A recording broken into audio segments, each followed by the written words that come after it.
हाँ जी। जय हिंद, सत श्री अकाल, राम राम, आदाब, राधे राधे, जय जगन्नाथ। कैसे हैं आप सभी लोग? मैं निकिता चौधरी स्वागत करती हूँ आप सभी लोगों का हमारे एग्जाम जर्नी परिवार में। इस क्लास में हम लोग कवर करते हैं करंट अफेयर्स के 10 इंपॉर्टेंट क्वेश्चंस को बस 10 मिनट में। तो शुरू करें अपनी क्लास को। ठीक है, आज का पहला क्वेश्चन आप लोगों से पूछ रहा है क्या कि recently who has been appointed as the chairman and MD of NHPC limited. हाल ही में किसको एनएचपीसी लिमिटेड के अध्यक्ष और एमडी के रूप में नियुक्त किया गया है? तो ये कौन बन गए हैं? ये बन गए भाई भूपेंद्र गुप्ता। बात की जाए एनएचपीसी लिमिटेड के बारे में तो ये क्या है? ये हमारे भारत की सबसे बड़ी हाइड्रो पावर कंपनी है क्या ये? National hydro electric power corporation, जिसकी स्थापना कब हुई? 7 नवंबर 1975 को। हेडक्वार्टर्स कहाँ है इसके? फरीदाबाद, हरियाणा में। क्वेश्चन आपसे डायरेक्टली ये भी पूछ लेगा कि भारत की सबसे बड़ी हाइड्रो पावर कंपनी कौन सी है? तो कौन सी है? यही है एनएचपीसी लिमिटेड, याद रखना। अगला आपसे पूछा कि recently India's infant mortality rate has come down to what record low in 2023। हाल ही में भारत में शिशु मृत्यु दर 2023 में घटकर रिकॉर्ड निम्नतम कितने पर आ गई है? लोएस्ट है आज तक की। भारत में जो बच्चों की मृत्यु दर है, शिशु जो मृत्यु दर है, कितनी है? अब है भाई 2023 की इस रिपोर्ट के अकॉर्डिंग है 25।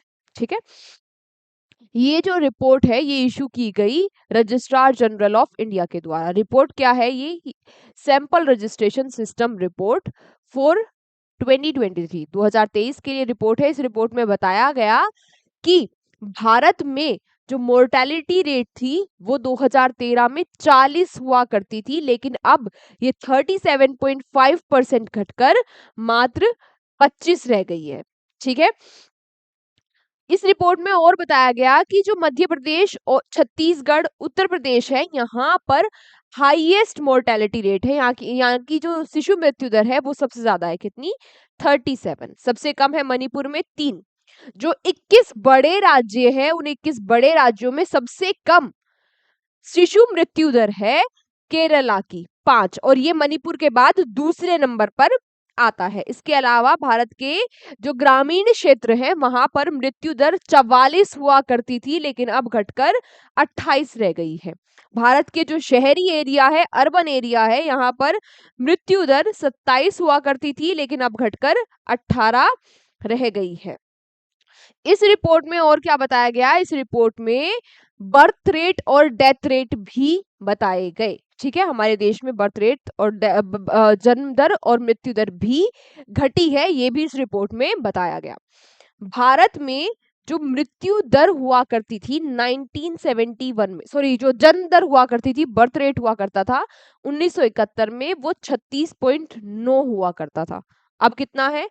अब ये 18.4 है 2023 के डेटा के अकॉर्डिंग। ठीक है, इसके अलावा सबसे ज्यादा जो बर्थ रेट है वो कहां पर है? बिहार में 25.5। सबसे कम है अंडमान एंड निकोबार में 10.1। बात की जाए डेथ रेट के बारे में, तो जो डेथ रेट है ये 1971 में 14.9 हुआ करती थी, अब 6.4 ही रह गई है। रूरल एरिया में ये 7.2 हुआ करती थी 2022 में, 2023 में 6.8 हो चुकी है।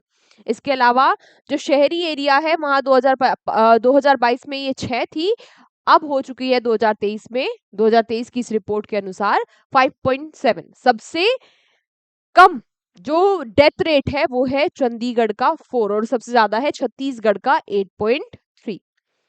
बात की जाए रजिस्ट्रार जनरल ऑफ इंडिया की, जिसने इस रिपोर्ट को रिलीज किया है, इशू किया है, इसकी स्थापना 1961 में हुई और हेडक्वार्टर्स है इसके कहां पर?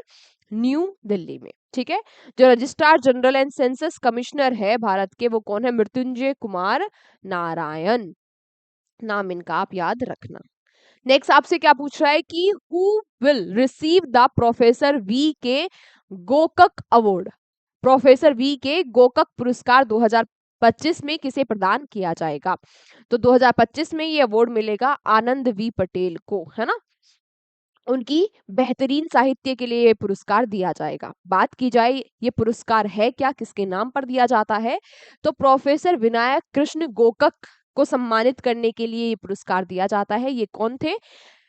इनका बहुत बड़ा योगदान रहा है भारत के साहित्य में, स्पेशली कन्नड़ा, पर्टिकुलरली कन्नड़ा में इन्होंने काफी काम किया है। अच्छा, ये जो अवार्ड दिया गया आनंद वी पाटिल जी को, ये कहाँ दिया गया?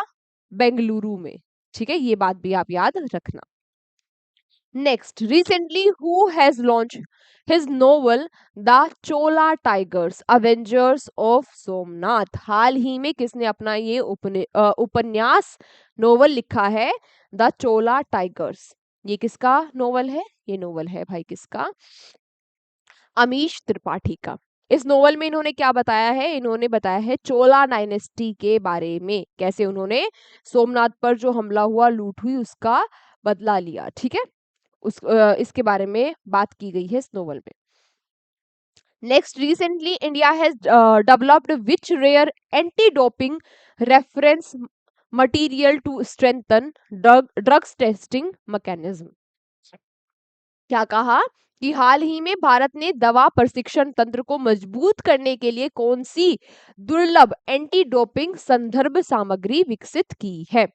होगा क्या? देखो, एंटी डोपिंग के बारे में हम कई बार पढ़ चुके हैं कि भाई इस प्लेयर को बैन कर दिया, उस प्लेयर को बैन कर दिया। प्लेयर क्या करते हैं, और अच्छा परफॉर्म करने के लिए कुछ ऐसे ड्रग्स, ऐसी दवाइयां ले लेते हैं या ऐसे इंजेक्शन ले लेते हैं जो कि प्रतिबंधित है ना, जिससे मतलब वो चीटिंग मानी जाती है कि अगर आप एक्सटर्नल एनर्जी लेकर तब अच्छा परफॉर्म कर रहे हो किसी भी खेल में, तो वो तो चीटिंग हुई, डोपिंग हुई, है ना, तो उसको क्या कहते हैं? डोपिंग, डोपिंग कर ली। ठीक है, अब क्या किया गया, एंटी डोपिंग जो होता है, एंटी डोपिंग जो एजेंसी है वो क्या काम करती है, पहले टेस्टिंग करती है ना। अब भारत में क्या किया गया कि और स्पेसिफिक तरीके से टेस्टिंग करने के लिए एक मटेरियल जो है उसको डेवलप कर लिया गया। आपसे पूछ रहा है कि वो कौन सा है, तो वो कौन सा है? ये है मीथेन डाई नॉन एलएमटी। इसको डेवलप किया गया national institute of pharmaceutical education and research Guwahati ने national dope testing laboratory Delhi के साथ मिलकर। किसके तहत? Under department of sorry under department of फार्मान्यूटिकल्स।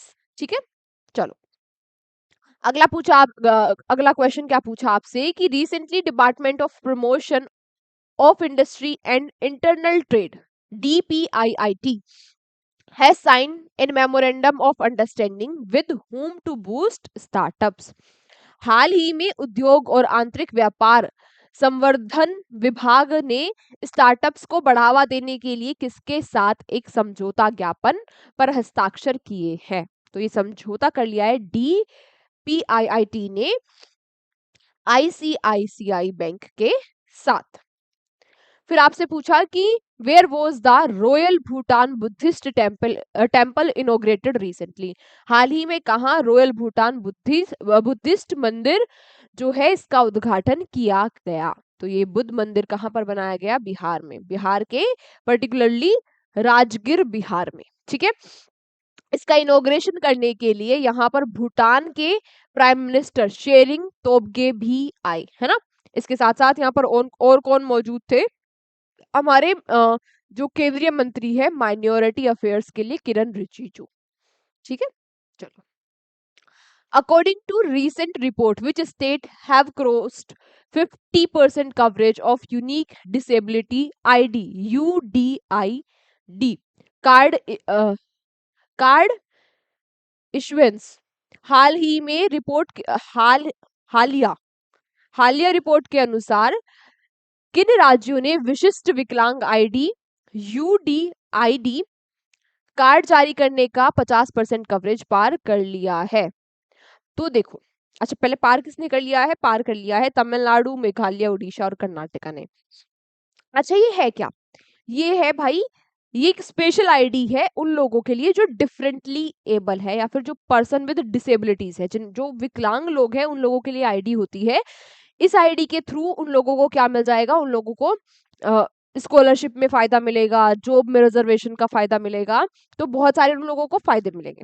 बात है कि वो कौन से राज्य है जिन्होंने 50% कवरेज कर लिया है अपने यहाँ पे, 50% जो डिसेबल लोग रह रहे हैं उनके लिए कार्ड बनवा दिए हैं। वो राज्य है तमिलनाडु, मेघालय, उड़ीसा और कर्नाटका। अच्छा, सबसे कम परफॉर्मेंस है इसमें वेस्ट बंगाल की। वेस्ट बंगाल में अभी तक सिर्फ 6% लोगों के कार्ड बने हैं। अच्छा, एक और बात याद रखना कि भारत में जो पर्सन विद डिसेबिलिटीज है वो कितने हैं 2011 के सेंसस के अकॉर्डिंग 2.68 करोड़ पीपल है भारत में, है ना। 2011 के सेंसस की बात चल रही है।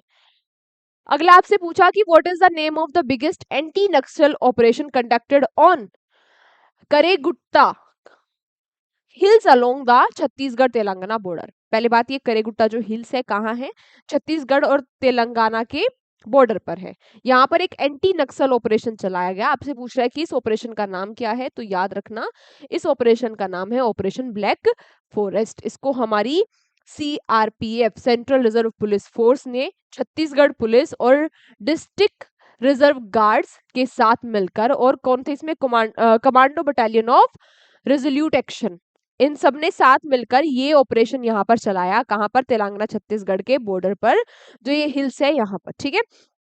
बात की जाए बात की जाए भारत का जो टारगेट है भारत को नक्सल फ्री करने का, वो है 31 मार्च 2026 तक का, ठीक है।